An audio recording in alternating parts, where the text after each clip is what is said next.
Hi everyone, welcome to GNSK World. இது வந்து Chitra Pournami செலிப்ரேஷனோட second part video. யாராவது ஃபர்ஸ்ட் பார்ட் பார்க்கலன்னா என்னோட டிஸ்கிரிப்ஷன்ல லிங்க் இருக்கு, நீங்க அதை கிளிக் பண்ணி பார்த்துக்கோங்க. வாங்க வீடியோல போலாம்.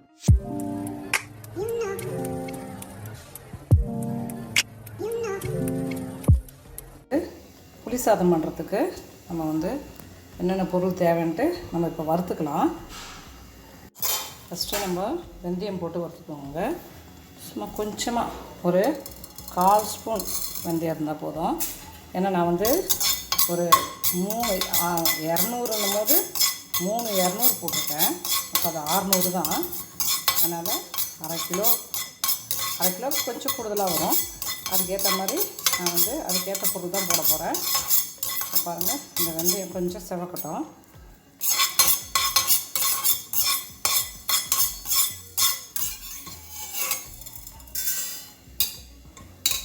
வெந்தயம் செவந்துருச்சு, இந்த எடுத்து போட்டுக்குவோம். அடுத்து ஒரு 2 ஸ்பூன் தனியா போட்டுக்குவோம்.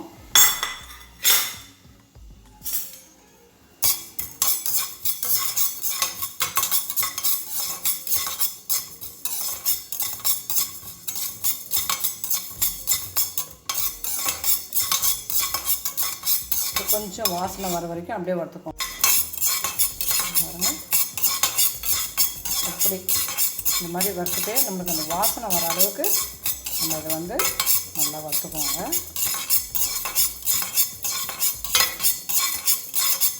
வறுத்தாச்சு. இப்போ அடுத்து ஒரே ஒரு ஸ்பூனு இந்த மாதிரி மிளகு போட்டுக்கலாங்க. மிளகு போட்டால் தான் புளி சாதம் நல்ல வாசனையாக இருக்கும். மிளகு போட்டு இதே மாதிரி கொஞ்சம் வாசனை வர மாதிரி வறுத்துக்கலாம். அடுத்து ஒரு 15 காஞ்ச மிளகாய் போட்டுக்குவோம். 15 காஞ்ச மிளகாய் போட்டு கொஞ்சம் செவக்க இந்த மாதிரி வறுத்துக்கிட்டே இருப்பாங்க.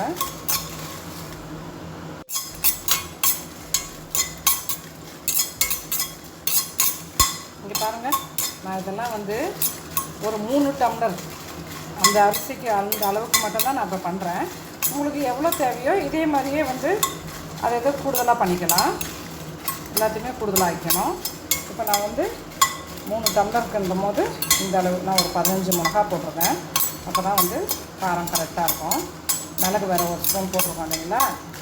இப்போது இது செவந்து வந்துருச்சு. இப்போ இதை எடுத்துருவோம்.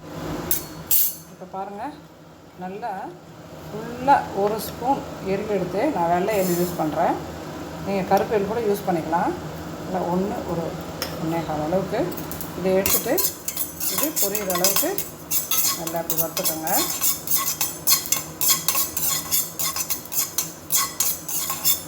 இது நல்லா பொரிஞ்சு வருது பார்த்தீங்களா. இந்த அளவுக்கு பொரிஞ்சு வரணும். அது பொரிஞ்சு வந்தோடனே நம்ம இதை இப்போ எடுத்துக்கலாம். இப்போ பாருங்கள்,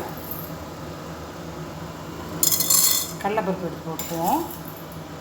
இது சின்ன ஸ்பூன்றதால நான் வந்து 1.25 ஸ்பூன் போட்டிருக்கேன். இந்த அளவுக்கு அது போதும். அது பாருங்கள், இதுவும் நல்லா கொஞ்சம் செவக்க வறுக்கணும். பாருங்கள், இப்போ இந்த அளவுக்கு செவந்தது போதும். பாருங்கள், இந்த அளவுக்கு செவந்துருச்சு. இப்போ இதை எடுத்துருவோம். 1 ஸ்பூன் உளுந்து போட்டிருக்கேன். 1 ஸ்பூன். பாருங்கள், இதுவும் நல்லா செவந்து வருது.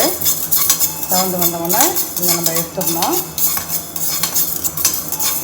எடுத்துட்டு எல்லாத்தையும் ஒன்றா சூடு ஆறினப்புறம் மிக்சரில் போட்டு இப்போ இது எல்லாத்தையும் பவுடர் பண்ணி, ரொம்ப பவுடராக இருக்கக்கூடாது. நான் அதை காட்டுறேன் பாருங்கள். 3 கிளாஸ் அரிசிக்கு 1 எலுமிச்சம்பழம் அளவுக்கு புளி எடுத்திருக்கேன். இதை நான் வந்து சுடு தண்ணியில் போட்டு ஊற வச்சிட போகிறேன். இப்போ நம்ம இது நல்லா ஊறினதுக்கப்புறமா நம்ம வந்து இப்போ தாளிக்க போகிறதுலையே இந்த புளி தண்ணி எடுத்து ஊற்றிட போகிறோம்.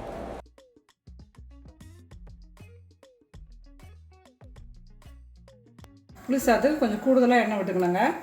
இது வந்து மரச்செக்கு நல்லெண்ணெய்.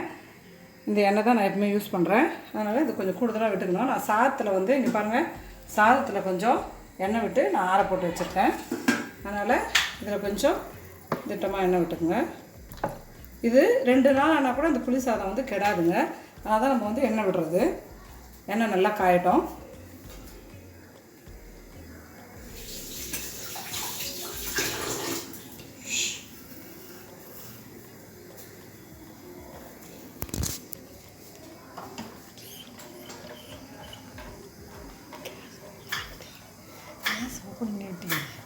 இங்கே பாருங்கள், ஒரு ஸ்பூன் கடுகு,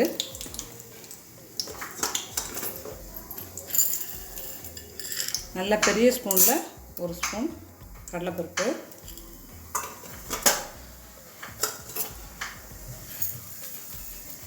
அதே மாதிரி ஒரு ஸ்பூன் வந்து உளுத்தம்பருப்பு,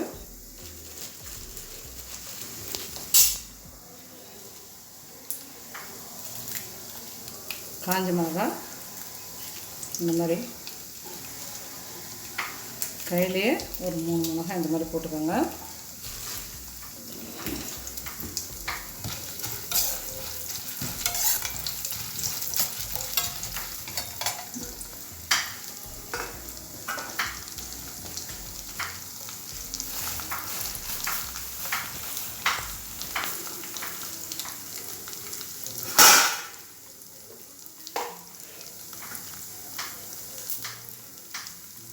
இங்கே பாருங்கள், முந்திரி போட்டுக்கோங்க.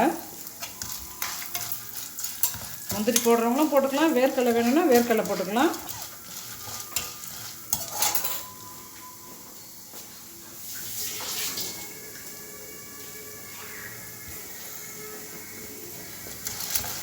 இது கொஞ்சம் செவந்து வரட்டுங்க.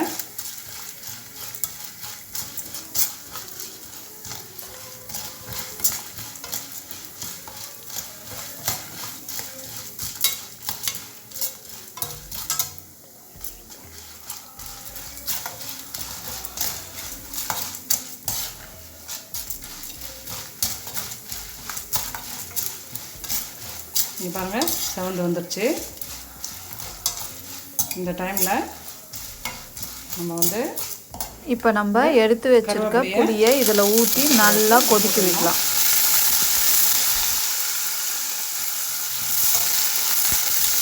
இப்போ பாருங்கள், நம்ம பவுட்ரு எல்லாம் இதெல்லாம் மிளகாலாம் வறுத்தோம் இல்லைங்களா, அதனுடைய பவுட்ரு வந்து நம்ம வந்து ஏன்னா நான் வந்து 3 டம்ளர் போட்டிருக்கேன்.